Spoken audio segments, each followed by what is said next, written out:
say we're absolutely full house. We have no apologies. Janet is on screen because she's not feeling too well today, but everybody else is in the room.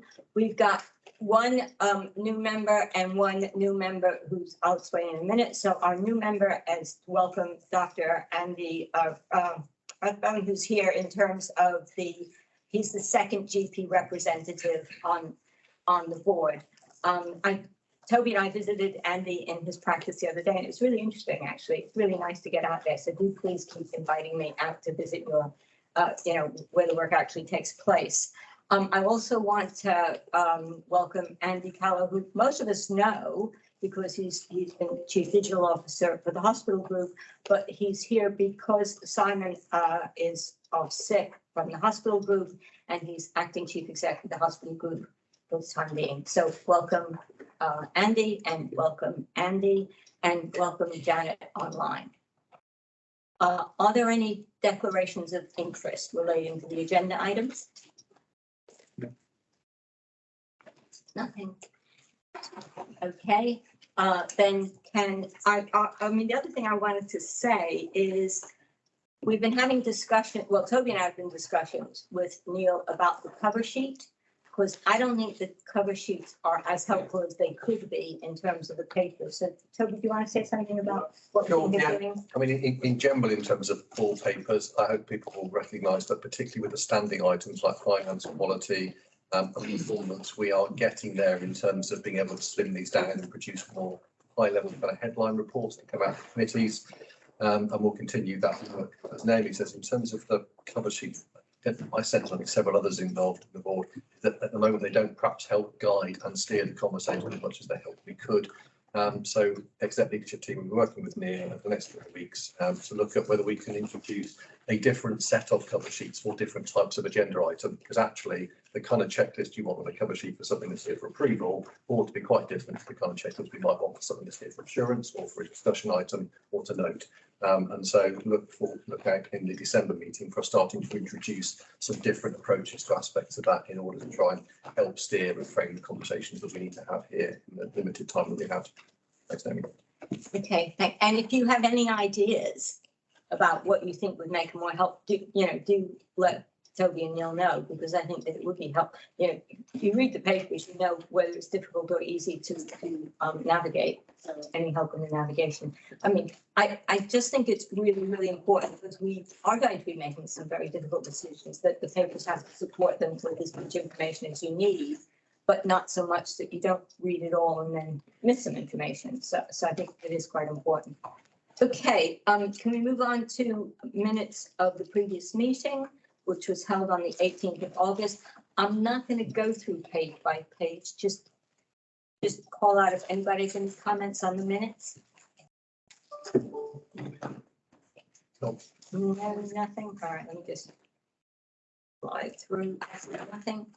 Okay, so can we go to the matters arising and the action log? Toby, do you want to go? Thanks, Naomi.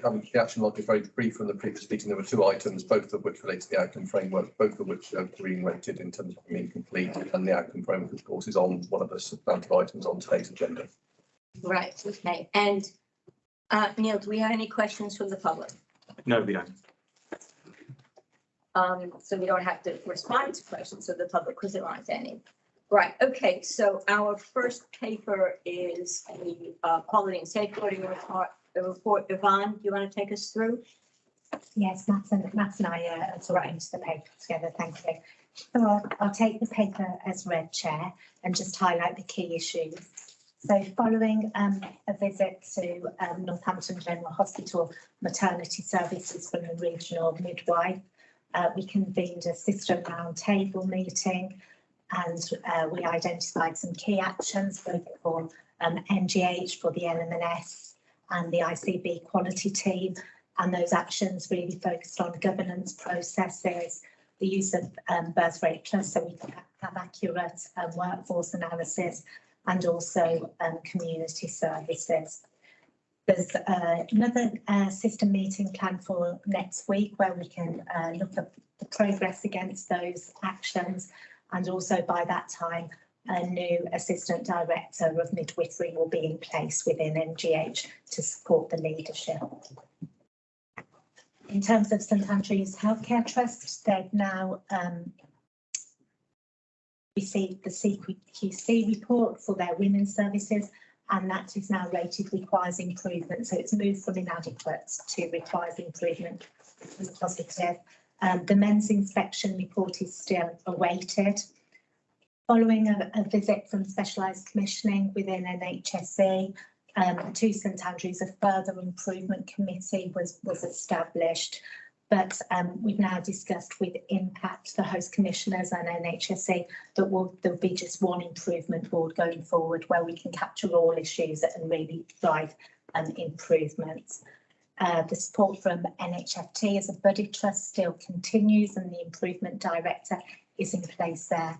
I think the key risks are sustainability of the improvements going forward and workforce and culture within the organisation, but though some risks are still apparent, we are seeing some improvement, which is positive. In terms of urgent and emergency care, discharge continues to present a challenge and flow across the whole of the county. We're holding Urgent and Emergency Care Summit, which is really just focusing on hospital flow and hospital processes, where we look at the use of the North Bristol model and also the CQC People First to make sure that those systems are fully embedded. We recognise that there's lots of outside work that is also supporting urgent and emergency care processes, but this summit is just focusing on internal processes from an operational and a clinical perspective. And just the other thing to say that Corby Urgent Care Centre have had their CQC inspection, and we're awaiting feedback from there. I think you're talking to the looked after children element. I think you're talking to the looked after children element. Thank you, Yvonne. So just to pick up from there, in relation to looked after children, the team, particularly at NHFT, have done a really good job of improving performance in terms of seeing looked after children within the required timescales. Yvonne and I met with the medical director and a representative of the director of nursing just to talk through any ongoing issues and how the system could support with that. And they were very open that they have used a non-recurrent approach to clearing a chunk of the backlog, and have welcomed the suggestion of a broader system-wide stakeholders meeting to identify more sustainable solutions that may involve risk stratification and also alternative professional groups to provide the reviews, and that's scheduled fairly shortly, and we are going to meet also with Janice as chair of the quality committee, just to bring her up to speed with the detail of that and make sure that we're all aligned in how to take that forward. Just, if I may very briefly also add on the subject of the Corby Urgent Care, which Yvonne's referenced, have both separately done quality visits and walk arounds at the Corby Urgent Care Centre. It is really clear to us that they have taken the previous findings of the CQC very seriously and made substantial clinical improvements. And in addition to that, there was an unannounced visit by our quality and pharmacy medicines management team, who also drew significant assurance. So that is encouraging in relation to the recent inspection, and we await the outcome thereof. A final brief comment from me in the advisory section at the end of the report. Included in that is the launch of PSERF, which is essentially the insights part of the National Patient Safety Strategy. The PSERF approach is very welcomed in its it offers organisations and systems the opportunity to be more strategic and improve culture around safety, rather than the sort of reactive, rather than a purely reactive learning from mistakes approach. There is a potential risk to that around the levels of assurance that it offers, and we are working as a system. The system quality group has set up a task and finish group to make sure we have an aligned approach to that mitigates that risk. Thank you, Chair. Sorry, just final thing from me. Work continues on a collaboratively produced system quality report. We've had our first task and finish group. All stakeholders are really engaged and it's progressing well, as is the quality risk register, and every area of the system have provided their three highest risks to enable us to really capture the system risks and appropriate mitigation and risk going. Thank you. Anna. Thank you. Just a point, I think that was discussed yesterday, and I've been in other discussions since on it in terms of the Bristol model and learnings from other areas about where it worked well in terms of that cultural teamwork, if you like, across the hospital in terms of handovers between ED and wards and everything else. Whilst I totally understand the view about focusing on the risk in the hospitals and the clinical side, given that the other key risk you pointed out here is the discharge and the stranded and not just super stranded, it seems that it would be much more sensible or sensible to include clinical and leads as well from NHFT and other partners, just because you've got everything to gain from them being part of that conversation, understanding what it means, because ultimately the model won't work if actually we still get to the back door, we still got people stranded. So just an encouragement really that it would be worth expanding it. Thank you. Points very well made. Thank you. Indeed, Eileen and I and Bon have discussed only earlier today that we also reckon that we would very much like to use the Bristol model to as a lens through which to apply focus on how the acutes can refine their own processes and distribute their risk appropriately within their organisations. But we also have agreed that we would broaden it to include NHFT and primary care, etc., to take a system risk distribution approach. So thank you. Oh, sorry, Rob. Yeah, just I thought Anna was going to say it, but I'll say it. I can't say very much, but obviously colleagues around the table may have been involved. Thank you for those who are involved in the Ofsted inspection that's taken place and looked after children in the last 2 weeks. Can't say much more than there will be a public announcement and report at the end of next month in terms of what that looks like. Obviously, we can bring that into here where there are clear links to everybody in this room, things that, you know, are good and bad around where we are. But I just thought I'd mention that. Can't say more than that at the moment, unfortunately. It's helpful. Thanks, Rob. Toby? Yeah, thank you. Arnie, were you intending to pick up on kind of winter letter and things of that nature and delivery and performance, or should we touch on it here? I was going to do it later, but we can do it now.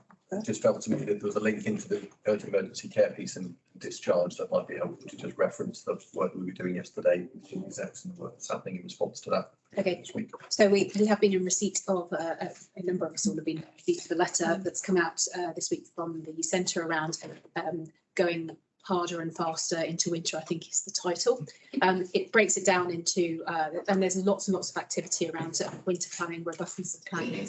How do we do more, you know, quicker and so forth. There are different sections of the letter, but basically there's quite a focus on sort of grip and control as a system going into winter around our response, recognising when things are hotting up. How do we move the system to alleviate some of those some of that heat and some of those risks, which we will have to think about, particularly from an ICB perspective, working with provider colleagues around how do we knit together what we already have, as opposed to layering in something else which may not necessarily be helpful. There's content in the letter around falls response. We know that we have fall services in the county. You know, have we looked lately about how do we increase those? What, you know, in terms of broadening that reach and the response times, because there's a definite expectation that we as a county will be able to go out to anybody that falls, particularly in a care home, and pick them up and literally and work with those patients to make sure that they actually they don't get any worse, and that we're actually doing what we can to prevent further falls. There's lots in there about the internal systems within hospitals, not unsurprisingly. There's also around mental health, particularly in the 24/7 response, which I know we've got the ambulance, the mental health ambulance provision, but there is an expectation that 24/7 that a mental health professional will be able to go out to paramedic crews for immediate response. So we do just need to so all these are, I think there's nothing in the letter that any of us would disagree with. There are, however, some challenges, both in terms of doability given the time of the year, affordability given our position, but also actually where would we get the staff from? So what our first action is to look at what we've already got, see whether we can strengthen that, enhance that, or perhaps just bring some of it together in a way that we perhaps haven't got round to so far, and also making sure that the winter plan that we do have in situ, that we actually get on with the delivery of that, and where things might have bumps in the road, that we mitigate some of those actions so that effectively we have as much capacity in the system that we said we were going to, and for which we have received funding. So there's quite a lot in the letter, and we're doing a gap analysis that will come back to Chief Execs next Wednesday, so that we know sort of where we are and what our plans are, because we will have to respond. Thanks, Arlene. The only thing I'd add, because it ties directly into the kind of quality report, is the work around the system dashboard in relation to kind of real time, on the day kind of data 24/7 is moved forward. Now we've got NGH and KJ both working with that, and that's reading back again next Wednesday to a demo. That's a really positive step, because that will help And I enormously. think the bit in the national NHSE letter, because we talks about effectively system control centred approaches, so we can coordinate action across the system and balance of harm and safety in different settings of care, will be really helped by having that kind of data dashboard in front of us.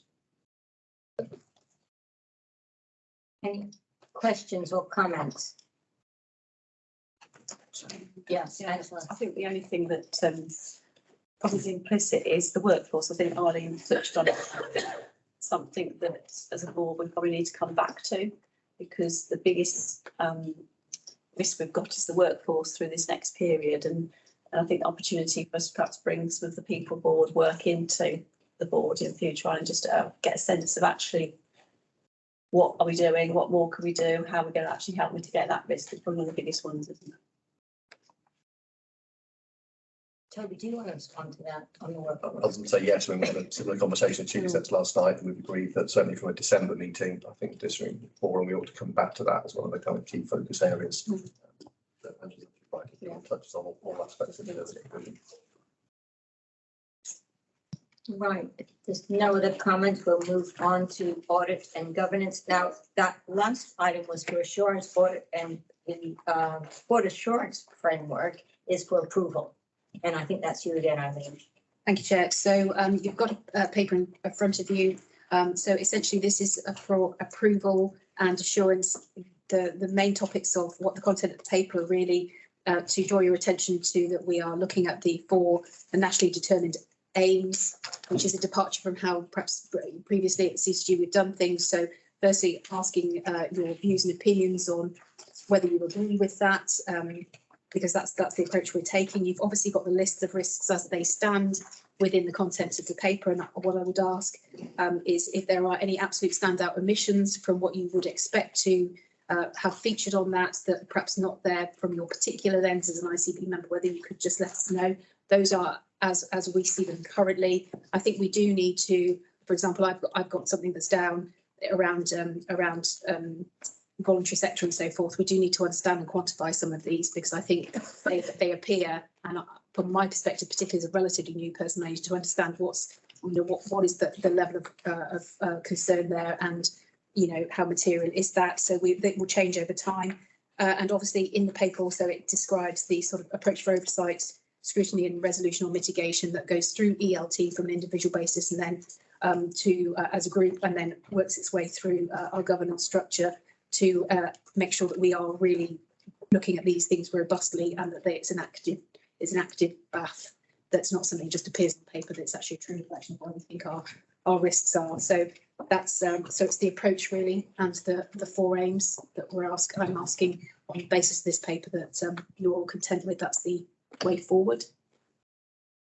Angela, did you want to come in? Yes, no, thanks, Arlene, and totally supportive of the BAF and the four areas. I think that absolutely makes sense to me. Just would welcome perhaps in a future session, or perhaps a board development session around collaboratives, as they start to mature, their relationship to this framework, how we use the risk framework as an enabler in some of that would be welcome. So, thank you. Got a lot now. So Anna, then Andrew, then Jonathan, and then Alan.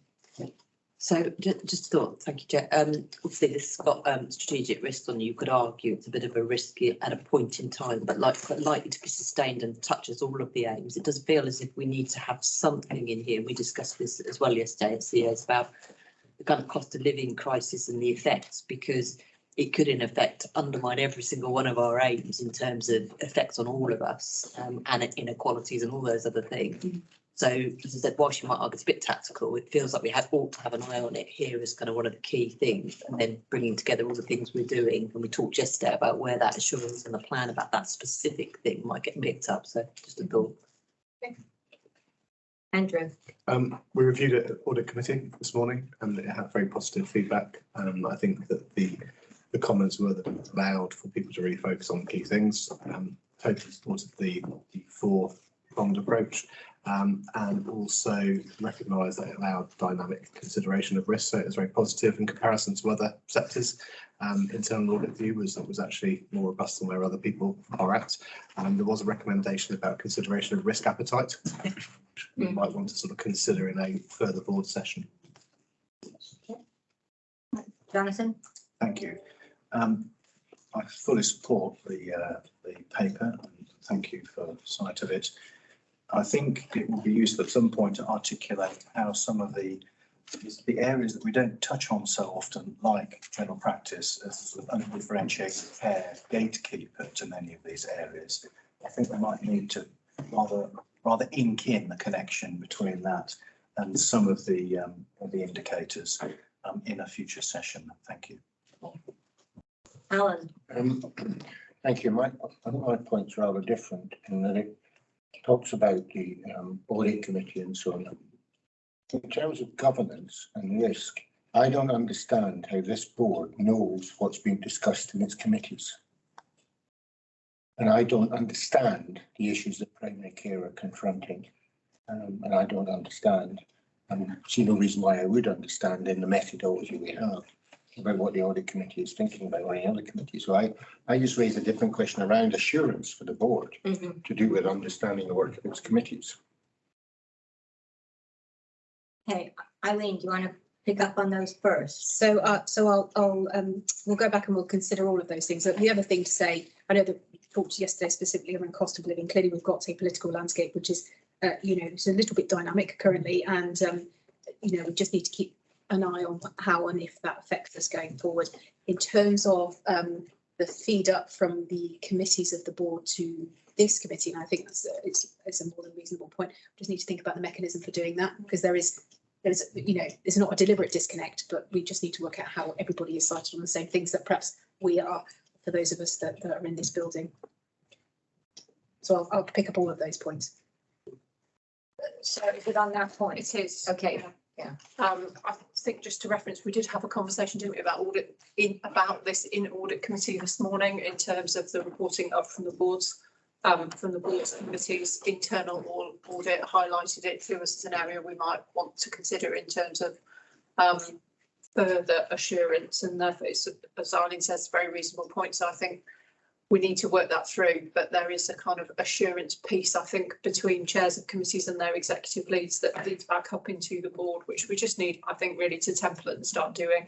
But I think it's fair to say that from an assurance point of view, audit committee has also discussed that very specific question this morning as well. Okay, Toby. Yeah, two slightly different points.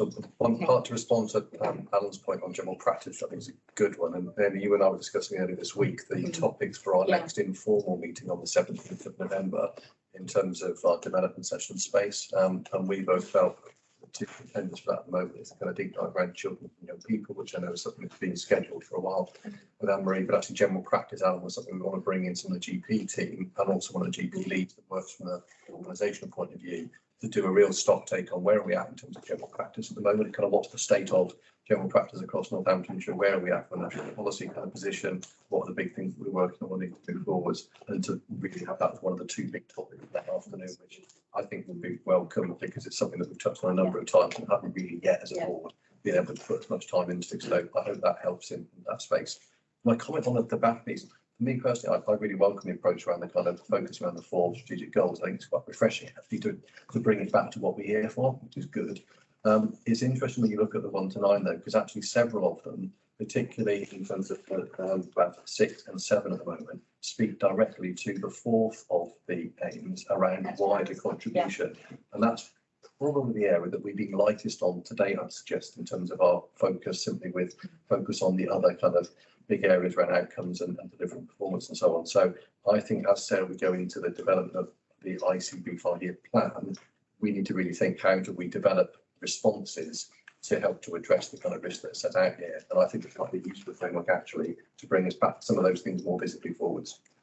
If I can just add to that, I would say that the cost of living crisis fits absolutely squarely into the 4th aim. Yeah, because it is about what is our NHS contribution to the economic and social development of our footprint. So I was noticing too that there weren't many 4s and that we really need to push on that. Sorry, Krishna.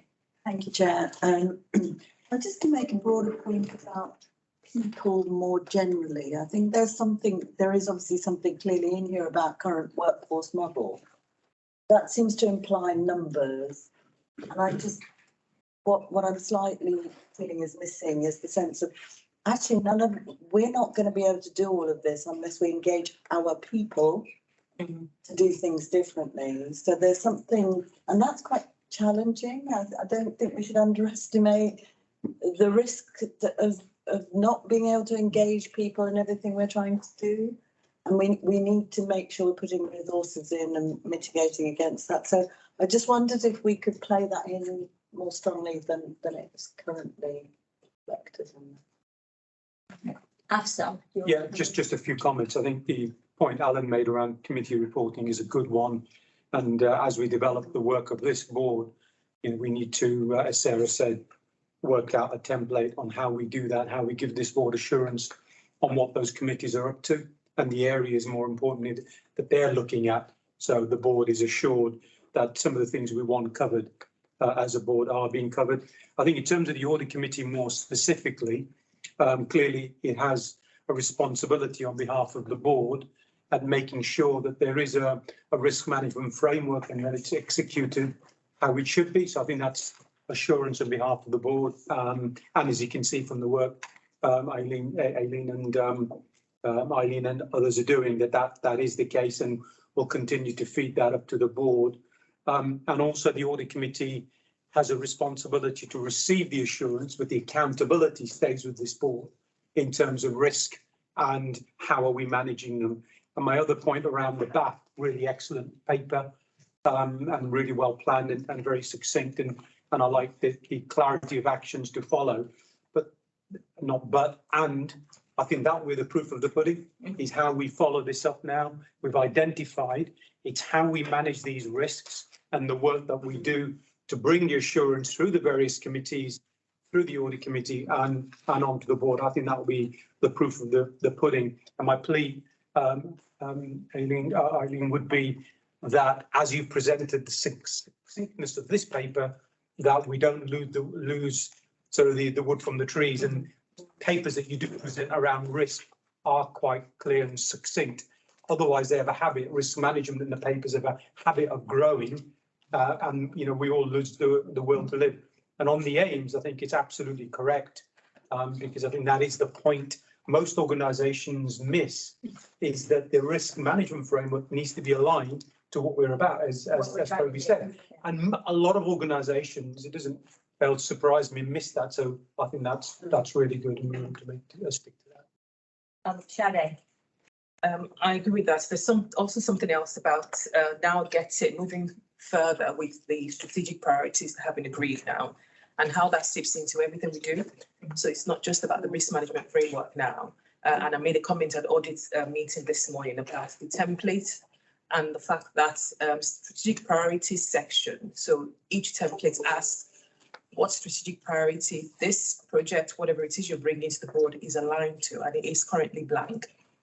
And whether we need to actually really get into that point where people are compelled to indicate which of the 4 ICS aims, whatever it is that they're bringing in, is aligned to. Because that way it becomes clear that we're all working towards achievement of the 4 broad aims, the ICS. That's really excellent, because that's a way of embedding the Yes. whole thing. Eileen, do you want to respond? No, I'll pick up all those points and what's. Yeah, I mean, what I should say is an indication of a really good paper, sadly, is that we've now got 3 action points from it. Which is, the committee reports, making sure that we included committee reports, staff engagement, and the 4th aim, you know, doing some wider work and come back with some work on the 4th aim. Right, okay. Apologies, Russell, I didn't introduce you at the beginning of the meeting. Russell Ralph is here. He is Chief Executive of VIN, and he's going to talk us through the memorandum of understanding between the ICS and the voluntary community sector. And I just want to say, this is a requirement from NHSE. And one of the things for me that happens is we're required to do something from the centre, and therefore we do it as a tick box exercise. I don't want this to be a tick box exercise. I think that this is really important, the way that we work with the voluntary sector and the way that we actually exploit it to its fullest in terms of what it can tell us about communities that we serve, that are often messages that we don't get. So Russell, take it away. Yeah, thank you very much, Chair. Thanks to Toby for extending the invite to the ICB Board today. Just a couple of apologies. I've got to go shortly after this agenda item to a meeting with the lottery about the programme that's referenced in this report. And if you were at the Health and Wellbeing Boards in September, I apologise because you're going to hear this again. So bear with me. I'm Russ. I work for Voluntary Impact Northamptonshire. We're an infrastructure charity largely based in West Northamptonshire Council, West Northamptonshire. And we are the NHS Voluntary Partnerships VCSE ICS broker. And as a result of that, we're bringing this memorandum of understanding on behalf of the voluntary sector. There's over 3,000 voluntary sector organisations working across West and North Northamptonshire, and they are brokers into local communities. They're also very aware of health inequalities and they deliver services. And so they're an important component of the ICS and a very important component of place-based development around local area partnerships. So this MOU is basically a set of high-level aspirations about how we would like to work together. And it's been endorsed by both Health and Wellbeing Boards in September, and it kind of needs to be looked at and ratified annually by the system, and hence that's why it's being brought here effectively. I don't propose to go through the MOU, but I will take any questions. What I would say as well is that VIN is also the broker of the Health Equality Grant Phase 2, which has been given by the lottery for the ICS, and that is to help embed the voluntary sector into the ICS and point of place development over the next 3 years.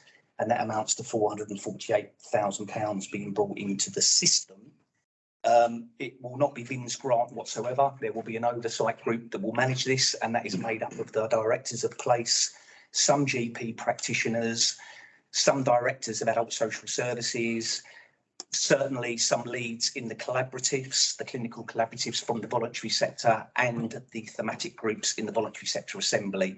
And they will be responsible for ensuring that this money is diverted into the system in the right way to gain the maximum value. Just as an additional point as well, the lottery said that this was the strongest, most comprehensive bid of all of the ICSs. And so therefore there is a very big opportunity after 3 years for legacy funding, their words, not mine. So I think it's very important the next 3 years about how the voluntary sector does work with the system. And I think also the other point to note from my perspective, within the MOU, it talks about the voluntary sector having to work in partnership more. And I think that's incredibly important. And if anything, the lessons from the collaboratives, certainly the mental health, learning, disability and autism collaborative and the thematics, is when you get 50 or 55 voluntary sector organisations coming together thematically to talk about issues and working out best practice and how they might deliver services, you get more bang for your buck, you get more added value, and you get healthier communities. So what I'm looking for is an approval and endorsement of the MOU today. Angela. Yeah, I mean, again, really supportive. I think this is absolutely the right direction of travel for us as an ICB, ICS, and as you've mentioned, there are sort of the word collaboratives. I think every collaborative will benefit from this and more, quite frankly. And I think not least the cohesion that's provided is helpful because, as you said, the voluntary sector is really valuable, but it does need that steer and that cohesion. But also, we've mentioned workforce already. I think the future, working with the voluntary sector creates the pipeline, the opportunities for increased workforce. So I'm really supportive and welcome it. Yeah. Thank you. Jonathan. Yes, I absolutely support and thoroughly enthusiastic both about your paper and about voluntary input. Can I just ask you directly, do you envisage there being direct voluntary input at the local area partnership tier, sort of as the tree branches out, much at the leaves? Yeah, so I think what will happen, I mean, it's still to be discussed, but the way I've envisaged this and the way discussions have gone is that if you have a local area partnership that builds around the 10 live your life ambitions and the insight data and the priorities say, basically, this is the priority for this LAP area, then that gives us an opportunity through this grant to make sure that the right voluntary sector organisations sit at the right table and they give the right level of input. Now, obviously, the problem for us or for me within HEG is that we've got a number of organisations who will want to be at the table and probably can't be. So it's about how that information flow runs from the LAPs through the voluntary sector and back to make sure that the voluntary sector is involved as best as it can be, because we all know it's kind of imperfect. That's yes. Thank you very much indeed. Janet? Thank you. I'd just like to say that I'd support it. Really grateful that we're seeing the paper and look forward to seeing how this will grow in the future. So thank you. Right, Matt and then Andrew. Thank you. Also fully supportive. If we are truly to effectively tackle health inequalities in our county, then we very much need the expertise that you can offer into the communities we serve alongside the expertise and interventions that are represented around this table. So thank you for the support. Again, fully support. I guess it's as much of a question for Andy as it is for us, which is, how do elements of the digital strategy transfer into the voluntary sector so that we actually get that seamless join up with the difficulties of GDPR, etc. Yeah, well, it's probably not something that we've kind of very mature on in this, like many other areas. So I think it's right for using that. I think the Northamptonshire Care Record gives us a sort of platform which would allow sharing in those circumstances to be extended to that. I think that would be a key tool in this space, and sort of work from there, I'd say. Sade. Thank you. I've got this as well, and it's refreshing to see this document. It's actually a question I have, and it's around some of the principles that you've included in the paper and some of the next steps. So the question, and there might not be a clear answer, is how compliance with these principles and achievement of next steps, how would you assess them by the partners that are party to this MOU? And how will they be monitored? So how would you know that this MOU has achieved what it is meant to achieve in another 2 years' time? Yeah, so this was discussed at the previous Health and Wellbeing Board, and we're actually tapping into Northampton University around this kind of social accounting impact type approach. So that the next stage as part of the HEG will be to say, what do we need to do to bring this to life? And actually, what are the intrinsic component parts of it? What's the outcomes framework, if you like, we want from this to show that we've done the right thing and actually the high level principles are being adopted. So that's something that we'll be looking at in the first quarter of the grant, which will be between October and January 2023. Yeah, that's great. Thank you. Just an additional comment around possibly thinking through who else needs to be engaged with this. So looking through one of the next steps around wider determinants and ensuring that they remain as important as agreed clinical priorities. We always forget that. And just making sure that you engage at the right time. So there's integrated care strategies that's currently being published at the moment, deadline December. How much engagement is happening with the group that's producing that strategy to ensure that the strategy is not entirely clinically led, and those widely determined priorities are embedded in that from a PCS perspective? Yeah, so I sit on that ICP kind of strategy group, and one of the things that's really important, one of the things that's percolating around there, given the constrained timeline, it is engagement basically with the voluntary sector and communities. And so as part of this programme, we'll be doing some engagement in October and November directly with that op group to basically feed back into the strategy some of the things that are talked about in the strategy, and actually the language and how it actually relates to real communities in real time. So it will be limited, but we'll certainly be doing some of that. It's a great paper, thank you. Right, Toby, you want to come in? Thank you. MOUs inevitably are quite dry, aren't they? But the exciting bit behind this is, I think, the kind of opportunity the funding resource gives us and gives you to kind of work it out. Right?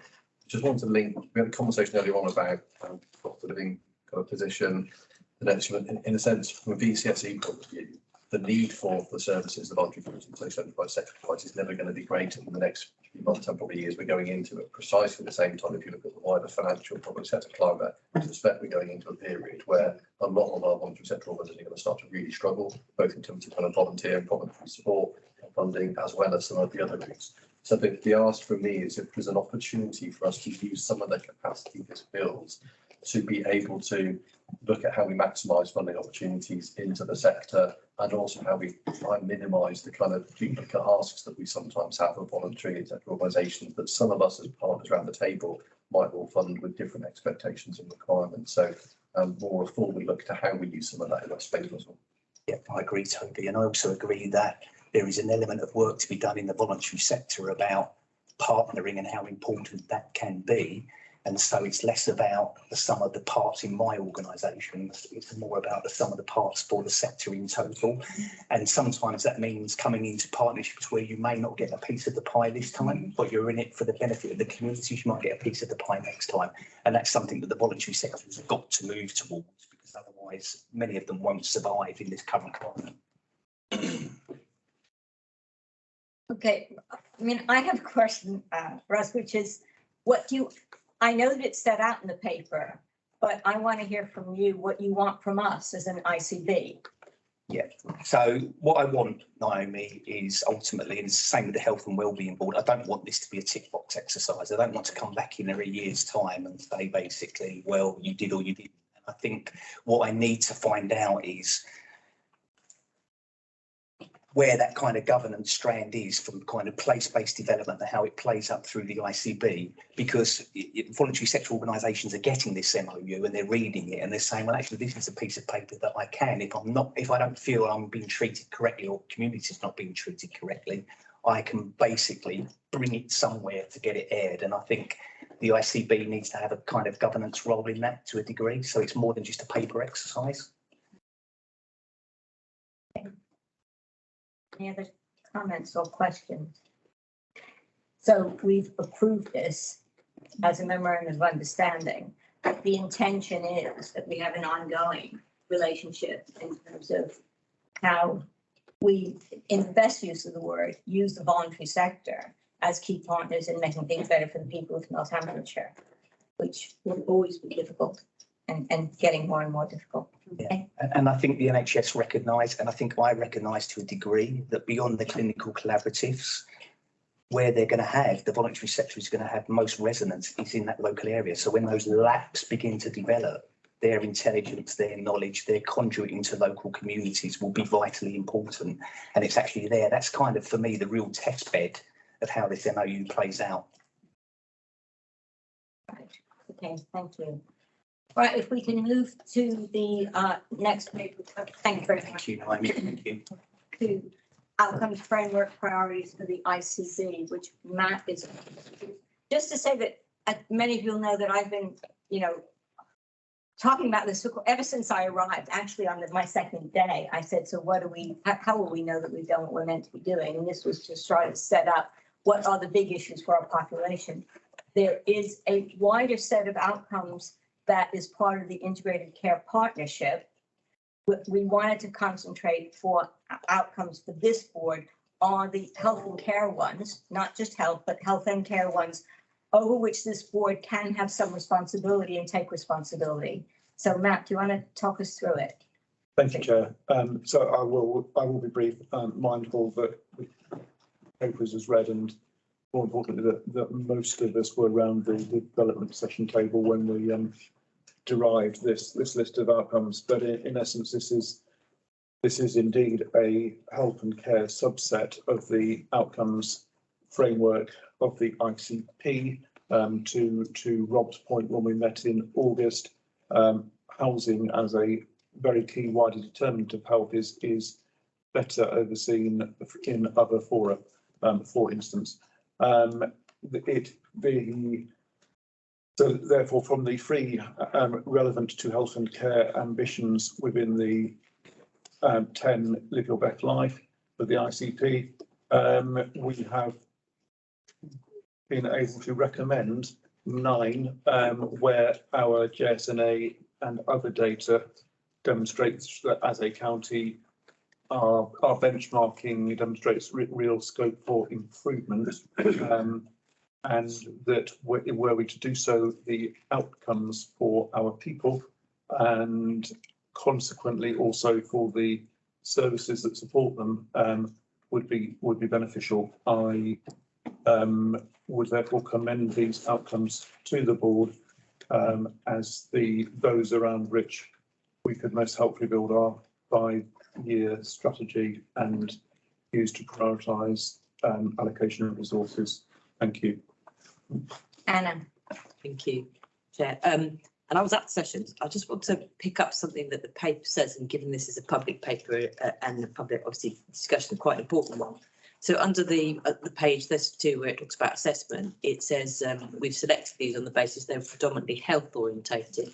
I'd argue that's opposite of what we said, because actually we selected some on that health and kind of wider well-being and not typically thought of health type things was so related to kind of population health outcomes. So the obvious example in one of the measures we've got there is about childhood development at 2 and 3, and we picked up the whole debate around looked after children, for example, which is all of our responsibility.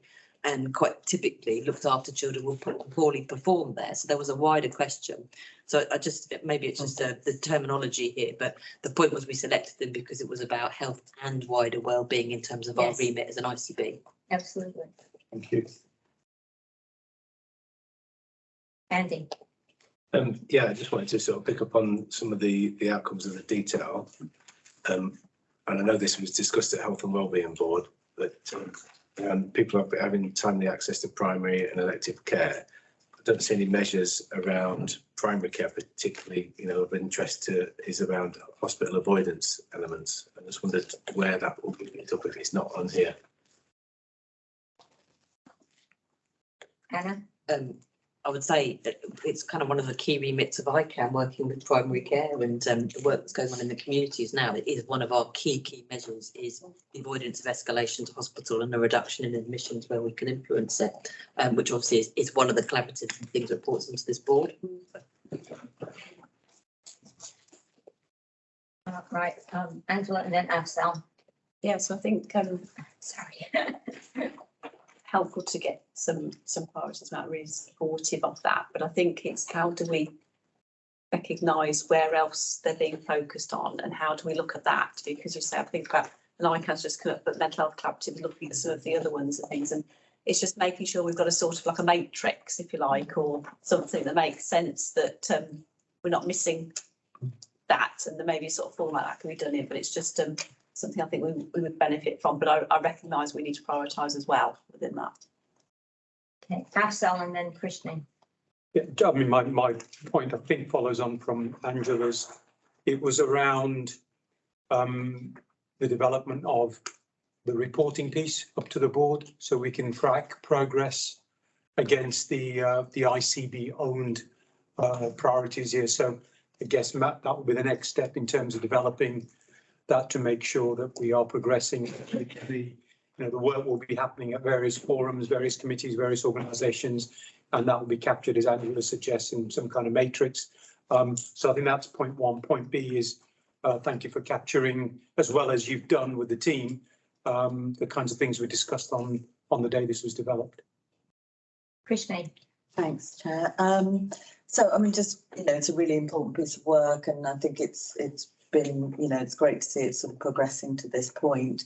I think it was just a broader point about making sure we're really clear how it all fits together, because I think if we're communicating what's in, you know, there's ICP, there's ICB, there's ICB owned, there's ICP owned, Health and Wellbeing Board. I think in terms of galvanising again people to focus on how we're going to get to these, we just need to create a picture of how it all fits together. So it's very simple where we've got to, but it's the comms piece around this, and, you know, some kind of picture of what all the outcomes are, but maybe this is the bit that the ICB is focusing on, who's doing what. So we've got that really clear view. Matt, do you want to respond? Yeah, thank you. And all very helpful comments. I acknowledge the point around health, and it absolutely should say health and care. And in relation to primary care, look, I think then it would be fair to say that this has been around the houses a few times, and it would also be fair to say that if you are to select a manageable, to Afzal's point, a manageable number of key indicators that we believe will make a difference to the health and well-being of our population, then that needs to be quite slimmed down, and it won't be perfect, and it won't have everything in it. And for instance, measuring access to primary care is not as easy as straightforward, so it does have to be practicable. There are things that all of us, I would imagine, would have things that we would prefer to have, would like to add to this list. But if we all did it, it would become quite unmanageable quite quickly. I think by way of assurance, and to Anne's point around metrics, I think was also picked up by Angela, that underneath each of these metrics will be quite a broad suite of supporting data that other entities such as the collaboratives and or other governing or will be properly interested in. It is about distilling out the products or pieces of work such that we can track and make sure that we are driving improvement and or where we need to focus our effort. So I hope that context is helpful. I think that Christian makes a really important point around how all this stuff does truly integrate, and having, if we are in a position to be able to agree some key areas, outcomes for improvement, then I would argue that they are a useful glue to start joining, for instance, the ICP 10-year or generational plan, and within that, the ICB 5-year plan, which needs to be entirely consistent with and document, because I think telling the story, Christian, I agree with you, is not immediately straightforward, but very important if we're going to be able to communicate this to the population we serve. I think that's response to the questions. Thank you. My final thought is, I agree with Christian, this is quite an important moment to got to this stage. As Matt slightly politely referenced, it's taken us a little bit of time to get here for all sorts of understandable reasons. The quality of the work behind it is really good. I think having settled on this list, we're going to have to be really disciplined as a board about coming back to, this is the list of stuff we have said we're going to put disproportionate effort into doing something about, because it's what the data and what the evidence tells us in terms of inequalities and population need. And I say that because we're about to go into, what is inevitably going to be a really tough kind of couple of years in terms of our operational planning, our ICB 5-year planning process. Politically, the expectations around performance and operational delivery will be significant. So our space for the discretionary bit, if you like, locally, of the things that we can go above and beyond on, becomes more important than ever. I think that we just relentlessly come back to it, and that is going to require all of us to have got a bit of discipline, because it's very easy each time we get into a conversation to come back to the 15 other things that didn't quite make the list. That's not the other stuff outside this isn't important, but I think in hopefully approving this today, we have to recognise this becomes something that we then put disproportionate effort and resource and redistribute resource behind if we're really going to get behind impact on these things. I really welcome it. I think it finally gives us, alongside the 4 aims nationally, which are generic, this gives us what's the Northampton levels that we really want to turn the dial on. So I just want to say something about the reference in terms of primary care. One of my tests when I was trying to figure out how we go about this, well, I had two big tests. One test was, what does the data tell us where we are outliers? Where actually for Northamptonshire, this is a problem. You know, that we do less well than England on. So they all passed that test in terms of obesity, in terms of COPD, in terms of child development, you know, they all passed. And the second test was, does it require more than one partner in the system to work on it? And if you look at them carefully, they all pass that test. There's not a single one that a single organization can deal with on their own. So those things in the way that it's built in are really important in terms of these are then appropriate for this kind of board, because otherwise it will be just for one organization. So I think putting us through those tests has been really helpful. And it's never perfect, you know, and there were things that I conceded on the day. Those of you who are there will know that I said, actually, okay, I give in, you know, it has to be. So I think that will be true for all of us. But I think as a set in terms of what the data tells us, and that we do have to work together on, I think it's a good set, and we do have to own it, because I will use it when we have arguments. I'll say, well, what was it on the list or not, you know, so, you know, this is quite a serious decision. So any other comments or questions? That's great. I'm really, really pleased. Thank you. Right, can we move on to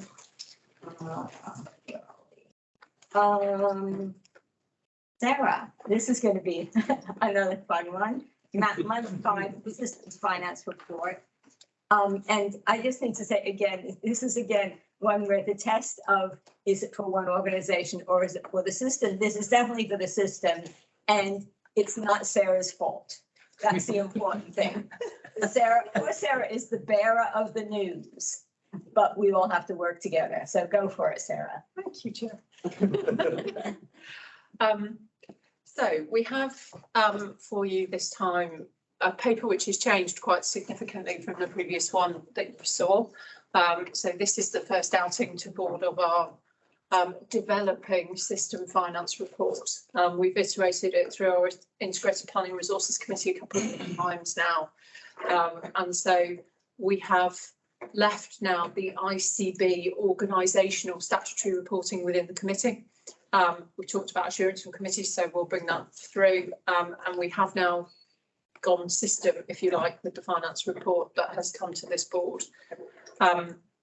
This paper is reflective of the month 5 financial position.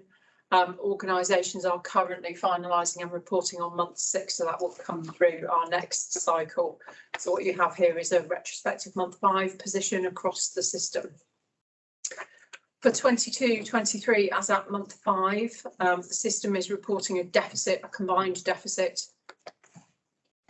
Just before I say that, the health system, the combination of 4 statutory NHS organisations, perhaps. So the NHS health system is reporting a combined deficit of £22.1 million against the year-to-date plan of 15.8. So a year-to-date adverse variance against plan of 6.8 million in terms of overspend. And that is outlined by organisation on page 53 of the roll pack. So you can see the incidents there across organisations. There is a quirk which we have iterated back out in terms of the ICB's position for month 5, and that is around the phasing of the CCG position, which was mandated by NHSE. We've reversed that out in the table on page 53, so you can see the actual underlying position across all organisations as at month 5. Currently, the system's still forecasting as at month 5 a break-even position against its plan, so a break-even position for month 5. But you will note on page 65 of the pack an analysis of risk across the system, largely unmitigated currently. You can also see from the pack that we have efficiency delivery, which is behind trajectory, and an efficiency plan which is yet to be fully identified. The only other thing I wanted to mention, because we now have system expectations and target in this space, our agency and capital. So from an agency point of view, the system has been set a cap of £32.2 million for this year. Spend as at month 5 was just over 20 million. Last year's spend was 46. Straight line extrapolation is nearer 50. So a significant challenge for us in terms of reduction in agency expenditure to be compliant with system cap. System cap is part of the overall soft rating in terms of assessment for the system on an ongoing basis. So just wanted to highlight that. We have introduced a capital section to this report. It's quite narrow currently. It needs a little bit of development in terms of how we report and manage capital at system level. But currently for colleagues around the table, forecasting a full commitment against capital resource limit for the system of 36, just less than 36 million for the year. We are underspent against capital year to date, and we have currently a regional assurance process ongoing, as do all ICBs in the Midlands, in terms of assurance over year to date underspends around capital and the full commitment of the plan for 22-23. In terms of the risks that are outlined on the final page of the report, they are consistent in theme across all organisations, and they are around identification and delivery of efficiency in the light of significantly increased operational pressure. They are planning assumption related in terms of assumptions around costs that could be removed from COVID that have not been able to be so. There is significant demand pressure, and currently we are still flagging a risk around elective recovery funding. So the national position has largely mitigated H1 from an ERF point of view, but we are still seeking guidance and assurance over the final half of the year from an elective recovery fund point of view. Important to note, having said that, that although our activity as a county is below threshold for ERF, it is one of the highest in the region still. And therefore we are hopeful that that risk doesn't come to manifest itself in terms of 22-23. I'll stop there, Chair, and take questions if anybody has any. Also, the only question I would like to ask the board is this report going in the kind of direction you would like it to? As I say, we've tested that with IPR, but it would be useful, as well as questions, to take a little bit of feedback on the report if anybody's got any. Happy to take that offline as well if you would like. I'm looking around. Go ahead, Toby. Assuming the question was about the format rather than the content, the format clearly is going in the direction that I think is helpful. I find it I think it's helpful actually going back to the purpose of the rule that we're settling on. Let's look at the system position rather than kind of let's look at an ICB only financial position. So I think for me, actually, the way this has been presented and coming through is really helpful. I think there are some things I would find quite helpful just to scale some of the things we're describing here. So I actually reference back to either organisational scale, financial positions, i.e. budget positions and percentages of, etc., because it will just help in the materiality. Perhaps for some of the colleagues around the table who are less familiar with the detail of individual organisations, just hold that, be able to see that position. I think that obviously the more material point is the content in here in terms of what it says, which is we're in a really difficult position. That isn't unique to us locally, and we're in one of those moments where there's a whole series of things pointing in one direction and a formally reported position that is still kind of a held break-even position. We have conversations underway over both in the second part of the meeting, but also over kind of coming weeks and with regulators as well around how we manage that over the coming period, and some more about going back into public session in December. Absolutely. Sharon, What is the system plan to address agency use and costs? Is this a case of we request for the courage to accept what we can't change? So I think there are a number of initiatives underway in all of our provider organisations. I think there is a significant challenge currently in terms of operational pressure, increasing levels of open capacity, and increasing demand. Also touching against increased unavailability of staff due to sickness, and therefore the management of trying to reduce agency in the current context is a real challenge. Having said that, I know all organisations are looking at agency controls, so only using agency where it's absolutely necessary from a quality and safety point of view. NHFT, for instance, are working through a series of high impact panels in terms of biggest agency spend areas and what they can do in terms of that piece. I think this is one of the levers where the workforce challenge that we talked about earlier, we need to bring all those parts together. I think currently the trajectory that has been set out for us, that the CAP has set out for us, is unlikely to be achieved, just given the current operational pressure. And planning at the moment, we're working through a set of controls really in terms of trying to mitigate that expenditure as far as is possible for the rest of the year. Matt? Only just to add to Sarah's list, because your question is entirely pertinent. The recovery of elective activity in many spheres is heavily dependent on premium rate and staffing costs. So if I just pick one example rather than give you a long list, operating department practitioners are like hen's teeth, and if you want to drive your inpatient elective recovery, then you are going to have to pay for it.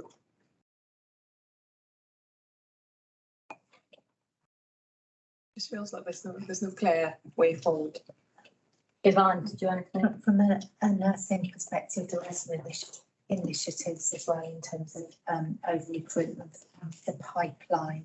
Looking there, we've definitely got some work on retention to do, especially in certain groups, for example, healthcare assistants. So they're coming in, but we're not retaining them. So there was some definitely from a nursing and AHP perspective, some local initiatives to bring people in, which will then reduce agency spending.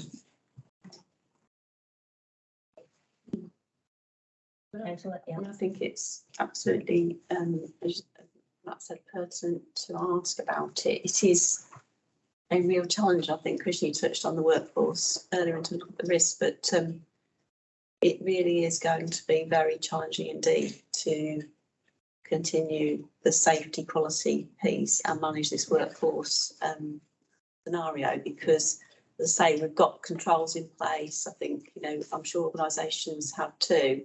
They're pretty rigorous actually, but safety comes first, and that's the balance all the time. At the same time, we've got the market also being driven up by agencies as well. So again, that's also a factor that is at play. So the more we can work together on that, the better, I think, which is where the people board comes in, and the more we can do to, if you like, create collectively that attraction to Northamptonshire as a place to work.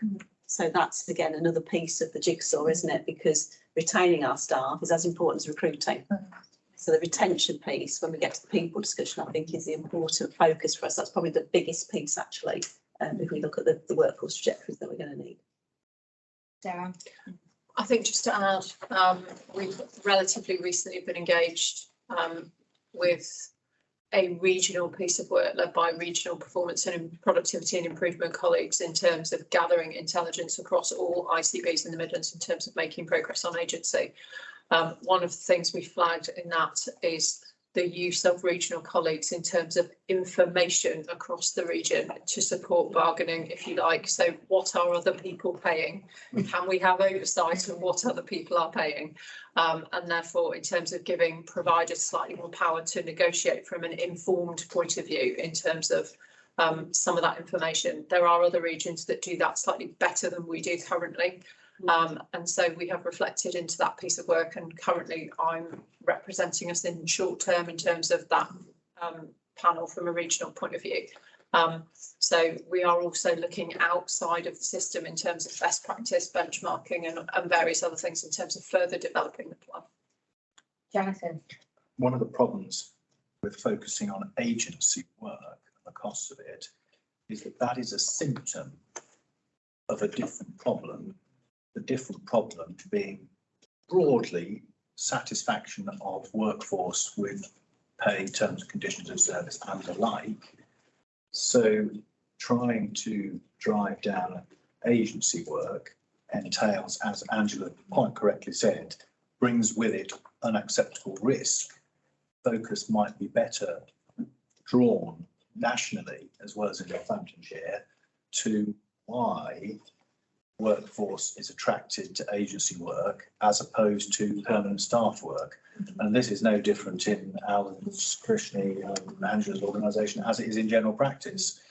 But for us, it's even worse because we are getting decent locums is now becoming difficult due to retirement. So I just counsel we need to interpret a national driver and understand that in the context of what is the real problem. And as Angela said a minute ago, what can we do to convince people that Northamptonshire is in fact a marvellous place to live and work in terms of the part of the country and many other factors. But it's convincing the workforce of that, then the agency problem disappears of its own accord. Thank you. Krishna. If I may just add to that, because I think it's a really strong argument. I would just say that the Regional People Board, which as colleagues will know, I chair, we highlighted retention. Actually, there's a danger we keep recruiting and recruiting and recruiting, but actually it's a cycle that we can't, we're not keeping the people we've already got, and turnover with, particularly with healthcare assistants and support workers can be quite quick, not long after you've recruited them, and that's a cost. If we look at turnover within the first year of recruitment for those kinds of roles, it can be quite high. So there's a real danger we put all our effort into recruitment and not enough into retention. And ultimately, retention is so many things. It's how valued people feel, the support they get from managers, paying conditions, recognition, all of those things. So our investment collectively in that feels really important because that's the only way we retain the workforce we've already got. And I would argue it's cheaper to do that. Alan and then Angela. Alan. I agree with all those things. Of course I do. And particularly Angela's point, if we're going to do something, we have to do it safely. The question is, why are we doing it? And I just think there's a mindset problem here, which I'm sure we'll discuss more in the second part of this meeting, which is that the money is less of a problem than the other major targets. And I'm not convinced that that is still the case. So I just think every time we've talked about this, we have tended to, in the end of the day, get to a position where we kind of go, well, it is what it is. And that's kind of all right, because we've got all these explanations about run rates and cancer treatments and whatever else, and whatever Angela does if she counts, whatever we do that we count. But actually, it feels to me that we're beginning to cut adrift from the pack a little bit in terms of the region and the other places. And I'm sure Toby and others have better sense of those numbers. And I just think we might need to recalibrate our sense of where the bigger risk to us and our patients and our citizens sit. Striking that balance. Okay, I'll let Sarah come in, then Angela, or Yvonne, is that particularly about Alan's point? Just like just to say, to come back about your comments about should we be doing the looking at reducing our agency cost based on quality and safety. I think we would all agree though that agency nurses don't provide the best quality of care for our patients. So if we can recruit and retain and use bank staff and our own, then the quality and safety is enhanced as well, really. So I do think it is the right thing to try to reduce our agency spend where we can. I don't have anybody disputing that. No. Sarah, then Angela. I'll to pick up on Alan's point if I can. I think the position we currently have for the size of the system we currently are is significant. I'm not quite at the point where I would use the word outlier, but it is material in terms of the size of the system. And I think we do, and we will over the course of the next month or so. The paper outlines some deep dive work, which is currently ongoing. And we'll talk about that a little bit more in the second session. But I think there is a little bit of challenging ourselves we need to do. So what I'm about to say is going to be really unpopular. We've just had a long conversation about workforce. The county has more substantive workforce than it has ever had before. and the agency bill is higher than it has ever been before. And we are delivering less activity across the board. Now, I know that's uncomfortable and I can't describe an acceptable answer to that question, and I would acknowledge that. But that we do need to challenge ourselves, therefore, on some of the rhetoric that we are using, because demonstrably, from a numerical point of view, workforce productivity is one of our biggest challenges. Actually, the numbers of workforce is not, from a purely numerical point of view, that's not one of our biggest challenges. The productivity issue is significant. Now, I don't mean to minimise the very important conversation we had about wellbeing, cost of living, and the general morale of the workforce, but I feel I would be negligent not to point out the numerical reality. Angela.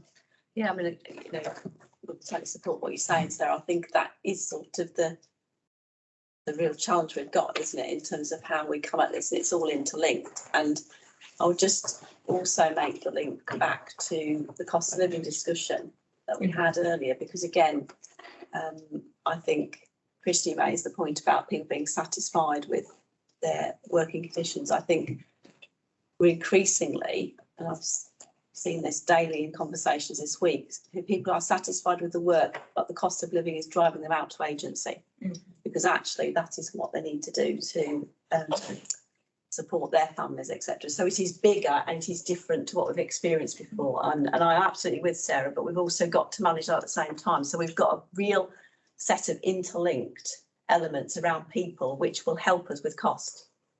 And we've got to do more collectively on that. Christine.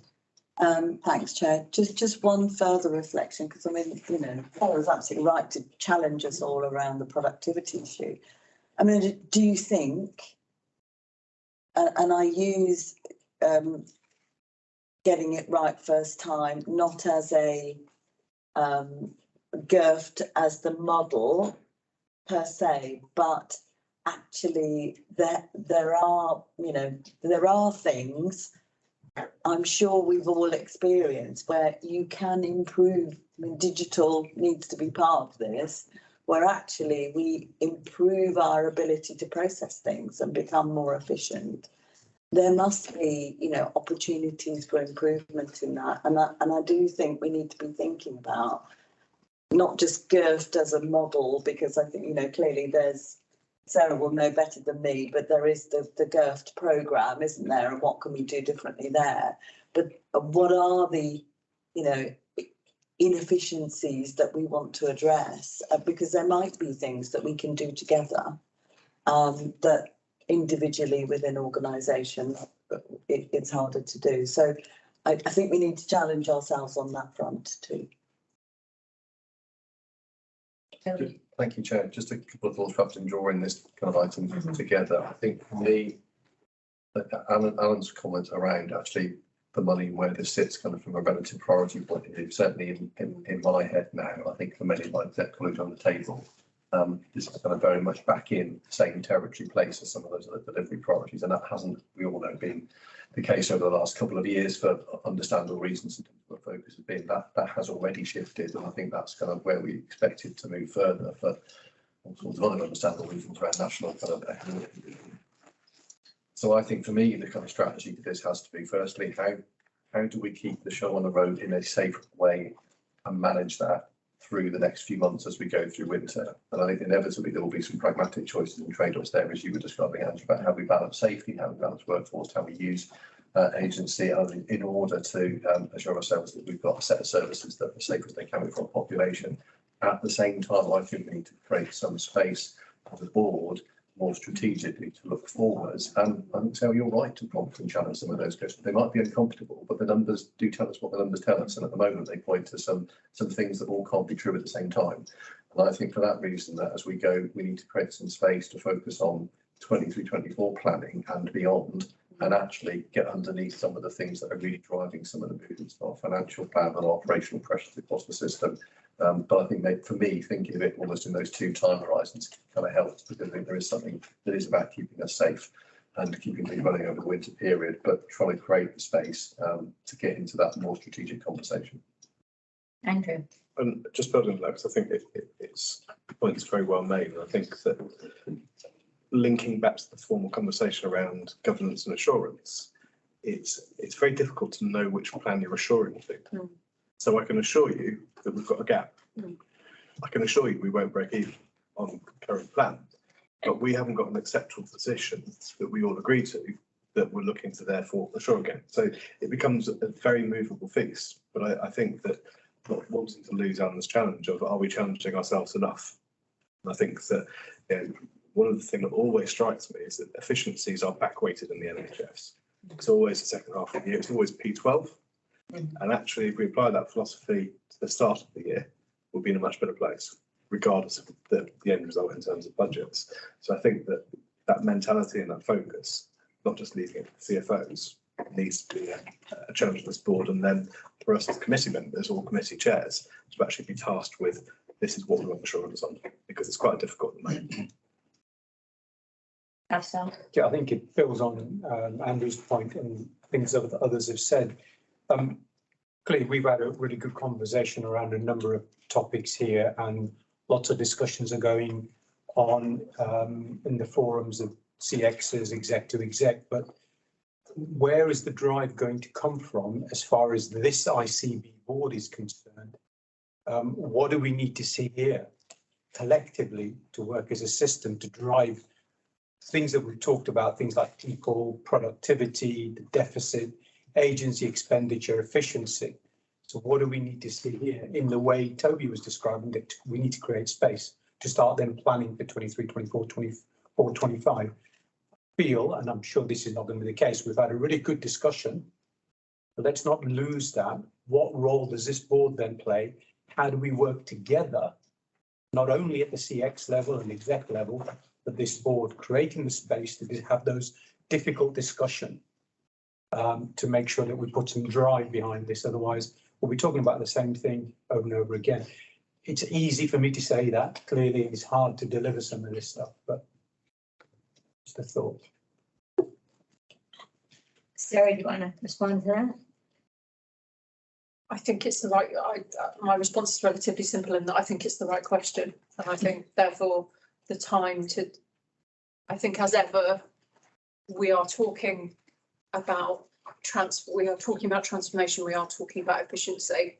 We are talking about the same people who are currently running frontline services, which are under some of the most significant pressure we have ever seen. So we do need to create the space. I think we need to think about how to create the space. And then I think we also need, in the difficult decisions territory, to start to think about 23, 24, the recurrent or non-recurrent nature of some of what we're looking at, the likely funding settlement as we move forward, and a discussion that goes further than efficiency and transformation and moves into what do we do that doesn't add value that we should or could stop doing. And I think that has to be a discussion that forms part of the one that we've come up today. Well, that's precisely, I mean, my position is, as a board, I need to see some options. We need to see some, you know, this is what we do, this is what it costs, this is, you know, should we do it or not do it? And in some sense, that was why the discussion on the outcomes framework was really important. And, you know, because I dislike intensely the way that senior ministers use the efficiency word all the time. And I just don't see where it's going to come from anymore. I do think it is about stopping some things, doing things going to generate the most value for the public. And we just never get around to those very hard discussions. But we need the CFOs to help us with those discussions in terms of the options. And not that you can't solve it for us. But I think that's what we need. And part of the solution is digital, isn't it, Andy? Yeah. We segue into the next item, which is about the digital transformation strategy. Just to say that we saw this set of slides at the last meeting, at our development meeting. So, Andy, I don't think we have to go through this in detail, but we are being asked today to approve a digital strategy for the system. And what that means in terms of how the system works together is incredibly vitally. It just seems to me one of the really simple things that we've been talking about as long as I've been in public service is tell the story once. And tell the story once should save money as well as deliver a better service for the end user. But I just want to get there. So Andy. Yeah, thank you. Yeah, so we had a really good discussion in the board development session and went into quite a lot of detail in the various themes. So I think it's worth sort of putting some context into this. So we had got an STP digital strategy that existed, that exists now. It served us okay until this point, but I think as we come together as an ICB, this is an era to sort of set forward with a bit more ambition in what we want to achieve, and in trying to align the aims of the ICB more generally and the various other strategies that are taking place. This is an attempt to try and bring that in and say, well, what does digital mean to support all those things? So there's some themes and some principles in the strategy, and just in summary, if we have some principles where we take the essence of working together as a base principle, making sure that we're having solutions that are sensitive to our population, and build on what we've got and look to use national solutions and leverage what we have to the best opportunity. That's where we'll really deliver some great stuff. You'll see in there that there's a number of themes, and we think about what will it feel like when we have this strategy enacted. So just a couple of things to sort of think about is, if we have delivered this strategy, then we'll have given back time to care. We know that people don't have all the information to make sound decisions from, and having that information will deliver better care.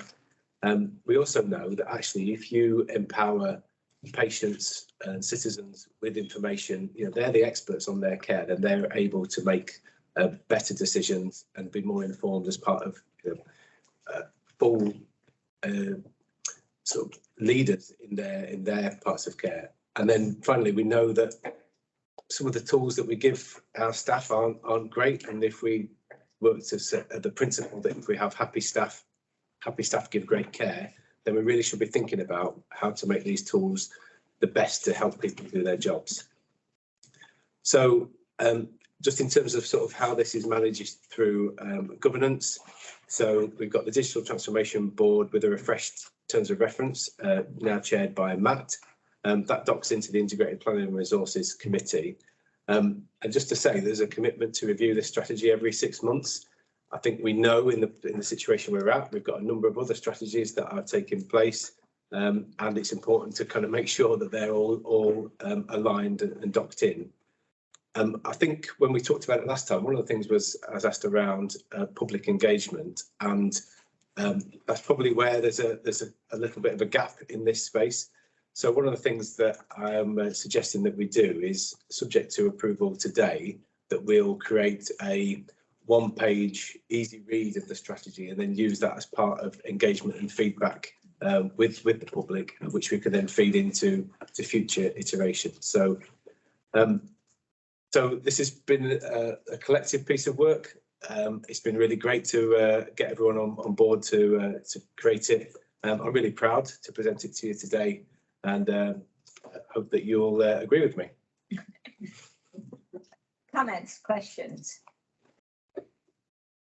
Actually, congratulations on right, Matt, Anna. Thank you.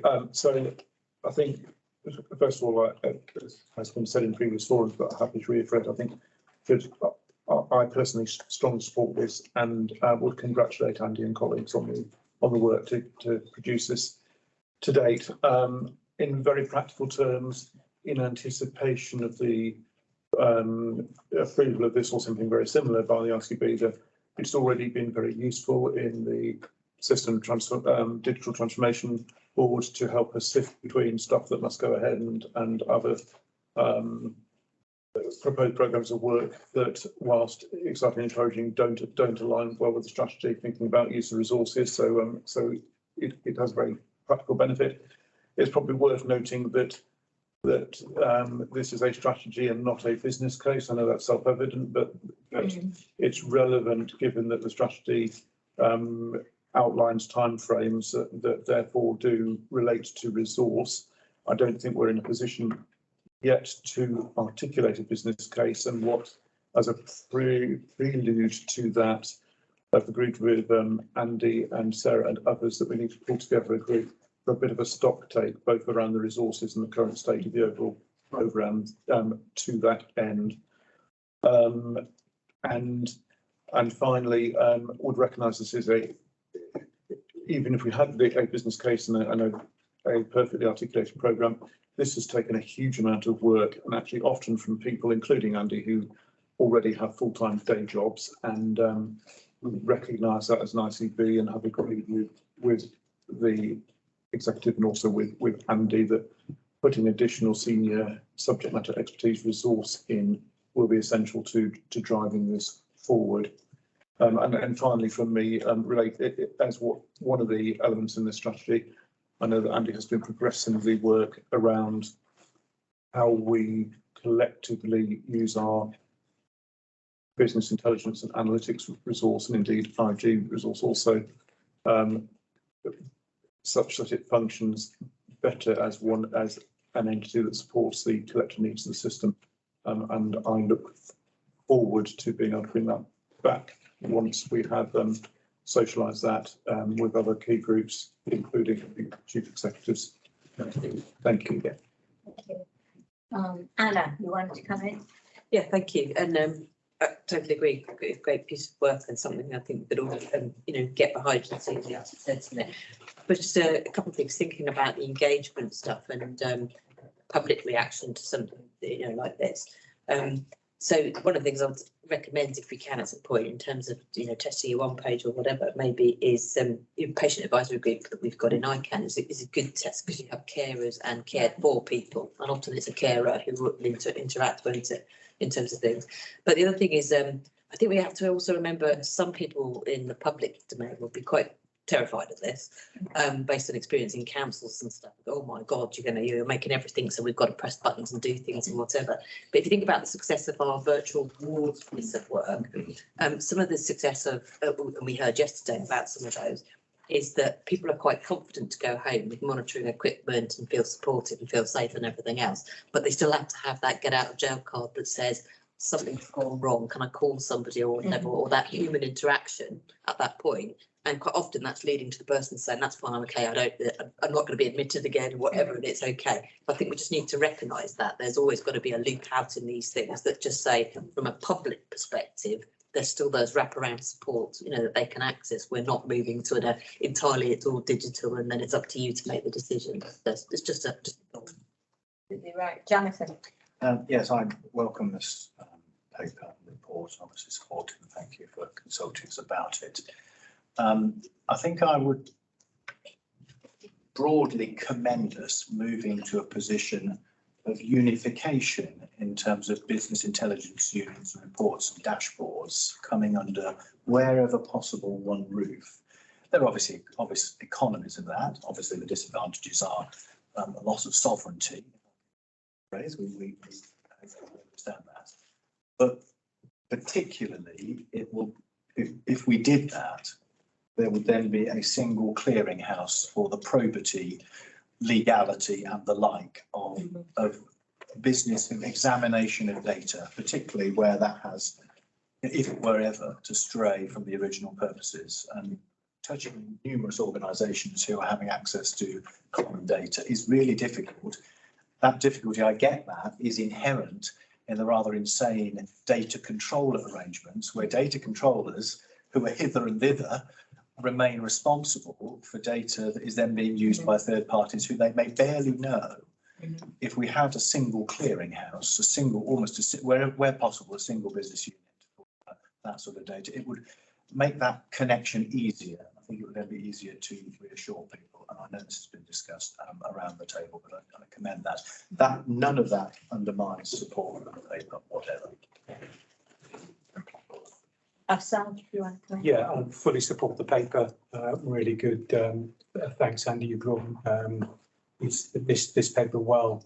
Jonathan's point is an excellent one. You talk about a single place where this might sit, bringing through economies of scale, and that talks to something Sarah said at this board. Several meetings around shared services is another way to draw the transformation and the efficiency together. So that's point one. My second point was, if we are going to approve this strategy, which I think we are going towards, I certainly support this, then we as an ICB board must make sure that we have oversight of the business case, how it's going to be funded.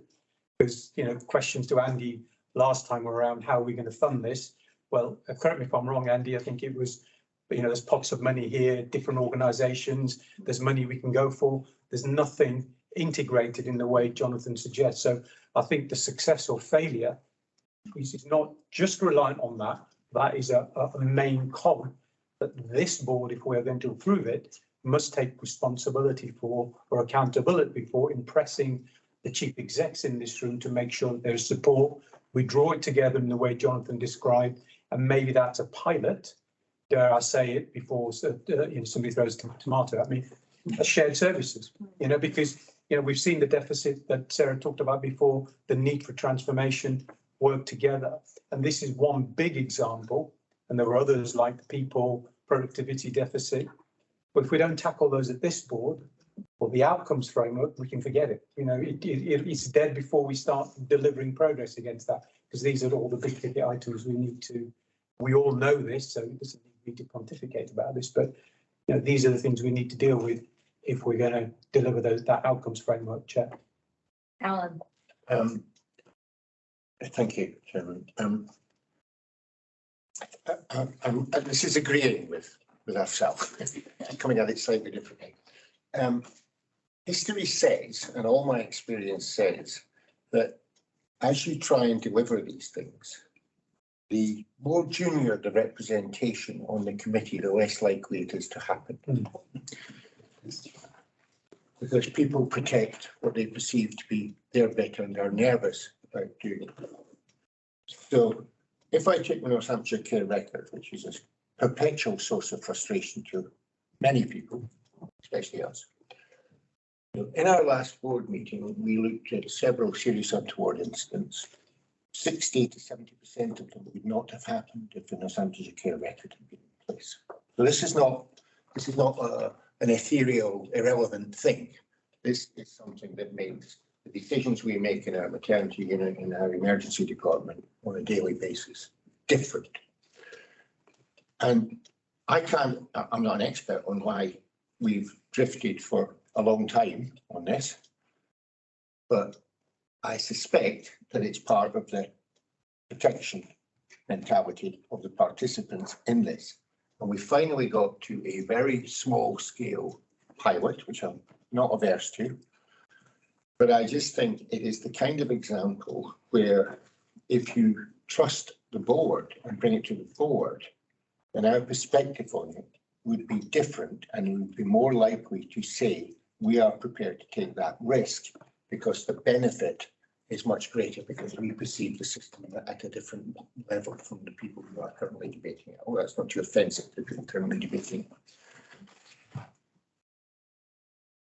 Yeah, sorry, Toby. It was just a quick reminder that builds on Alan Chandler. I think that's exactly when we had our development session a few months ago when Andy joined us, and you actually posed some questions to us, if you would call, Andy, that said kind of basically what's the appetite here, and was anything kind of off limits in terms of looking at how far we might go integration. I think really clear, Stu, we gave the support to you collectively was actually no, there isn't anything off limits. Please go away and come back to us with some views on the options. Not asking, importantly, that group to pick a preferred option, precisely I think for the reason you described, Alan, which is it has a tendency to kind of force down to the lowest denominator we can all agree on, but actually to set out the spectrum of those things.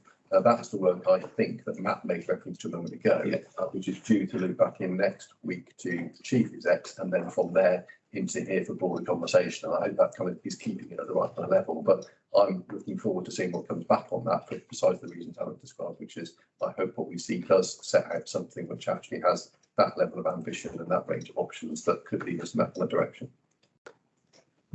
Yeah, we've got a right ending. So yes, if I pick that one up first, that's definitely the context in which I've gone into those conversations. We've had some really good task and finish groups, and you know the context has been to say, well, how are things working now, and always looping back to say, you know, accepting what we're doing is accepting this position where you've all said that it's not working as well as it could be, and so I think what you'll see when we come back and have that discussion is there's a range of options that go all the way along that continuum towards, you know, seeding sovereignty for that greater integration and efficiency. So I'm pleased with how people have really contributed to that, and probably, Alan, on your point, it's been because there's been really good senior level representation in those discussions.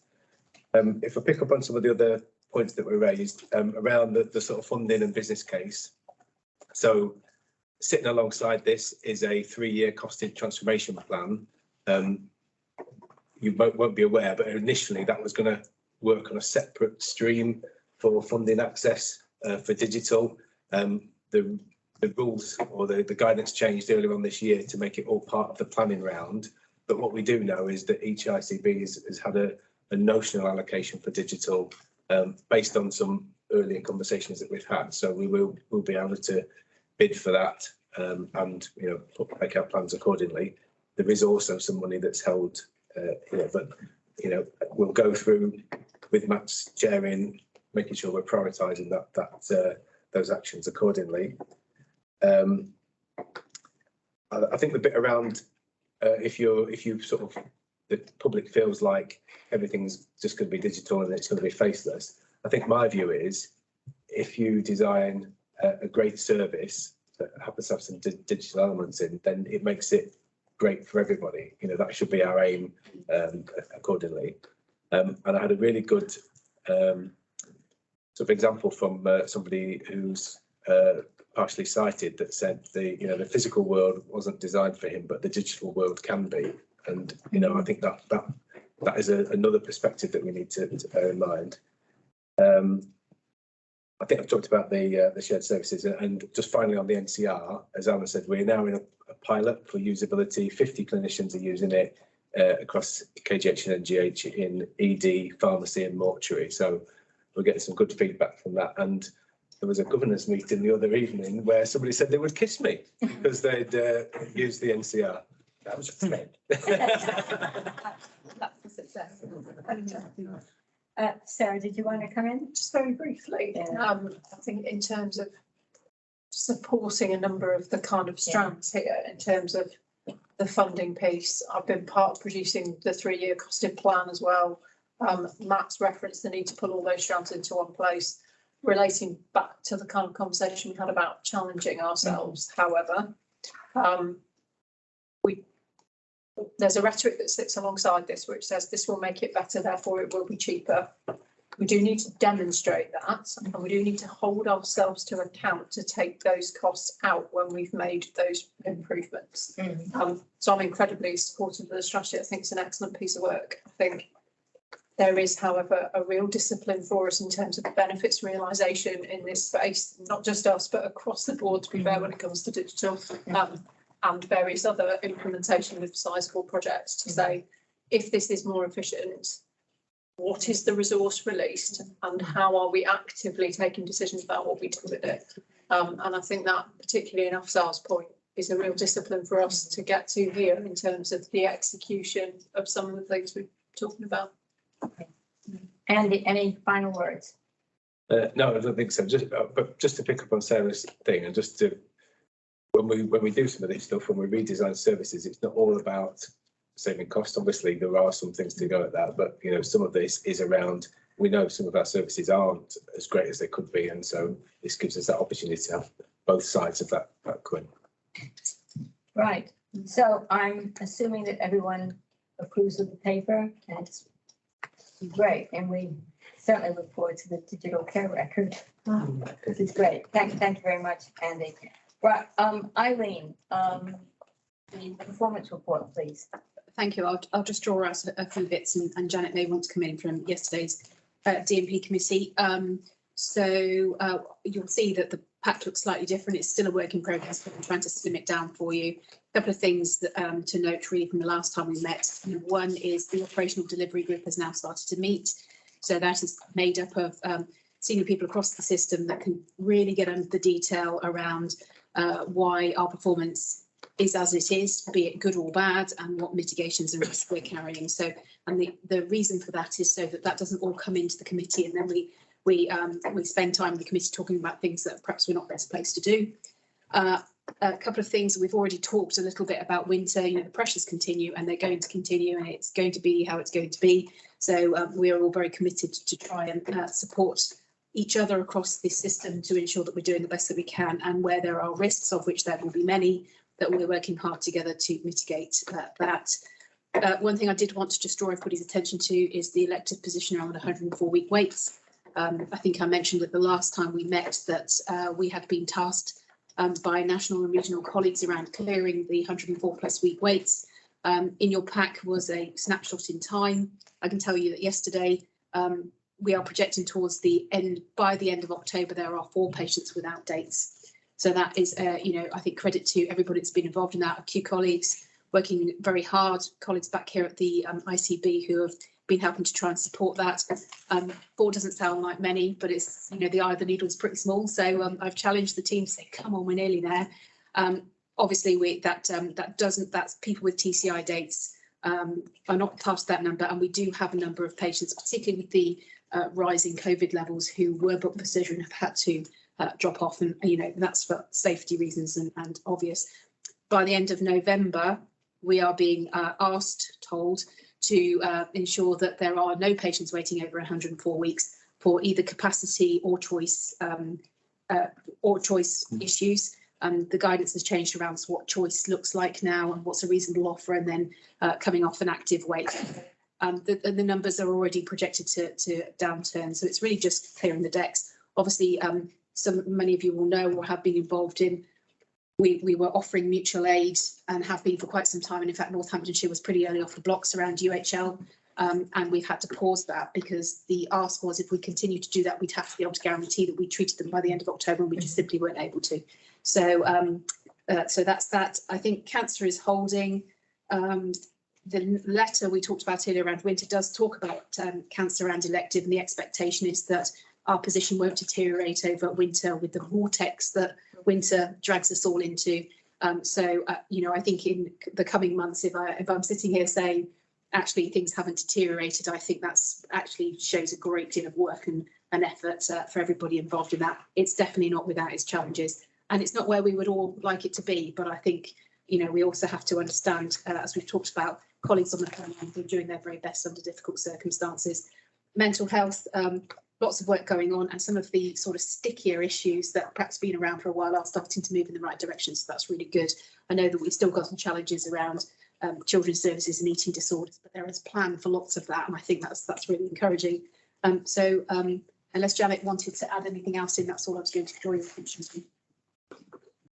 Just that it was a good meeting yesterday. The data and the information that we're getting supplied as a committee is certainly being refined, easier to understand, and clearly the challenges that Eileen's laid out are extremely difficult. But we were given a level of assurance at the committee that I think was extremely helpful. I have a follow-up meeting with Eileen about some of the actions from yesterday. Thank you. Jonathan. Yes, thank you, Eileen, for your excellent report. Something you did in that report I found particularly useful. It mirrors something Toby said earlier.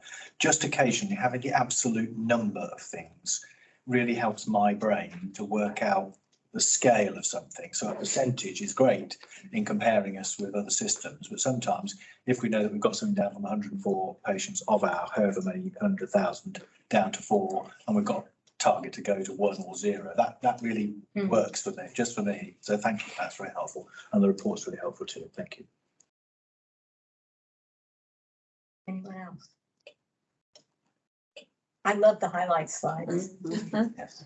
They were just for you, Naomi. Type font, I think language I could understand. They're really, really good, really, really helpful. Any other comments or questions? Christian, No, I think we were just commenting that it was a good report. We like that. That's great. Okay, so the last item before we have a break and then move into the private section is the DCG annual report and account. Just to say that Joe Watt has already agreed these, who of course was chair of the CCG, so it's for her, not for me. But I don't know if Eileen or Sarah want to say anything else about. I think Sorry, Toby's gonna start. Yeah. sorry. No, it's okay. We thought on the basis that have a set of CCG annual report, and I will see. Oh, right, of course, yes, Completeness, yeah. we might as well just dig that through. I mean, personally, for other colleagues on the table, I think one, if we've got an annual report for a CCG that doesn't exist coming to our ICB board. We are the only statutory body that does exist that knows that they do this, and therefore they've been received here in public session for information and for the record. I'd to say thank you to Ardy and the team who've helped to work on the report, because Sarah and team will have actual side of things. I'm sure they're more than happy to any questions should there be any, but it's really here as a completeness piece in terms of putting it into the public domain. The only thing I would add, given that we are kind of reflecting back here again from a CCG perspective, is my thanks to Jo for all of her work through that period and right the way through to the end and the extended end, because we kind of we were all working to something that then became something slightly differently. You know, Jo's professionalism and diligence to get the same thing through was really appreciated, I think, by all of us in terms of managing as smooth as we could transition and hand over. So they're here for the record. Happy to take any comments or questions, but information. Brilliant. Okay, last on the agenda is Chair's closing remarks. My remarks basically, I think that the quality of the papers are indicated by the fact that unfortunately we now have lots of actions for the executive team. So we are working on reviewing the cover sheets. We need to have some action on how we do the committee reports, something on staff engagement of what we're trying to do, and particularly something on the fourth aim. And there are also a couple of comments on making sure that we have our comms right. Our comms, staff engagement is part of the comms, but also the bit about how does it all fit together in terms of our reporting and performance and all that. And comms in terms of the digital strategy about how the public will receive it and understand it. And they think it's a good thing for them and not a bad thing for them. I probably missed some others and they will be in the excellent notes. But I just wanted to say that I think that it is an indication of quality papers that actually decisions and recommendations were made that we feel that we need to take forward. So I'm very grateful for that. And I want to thank the executive for the quality of papers because it's really good.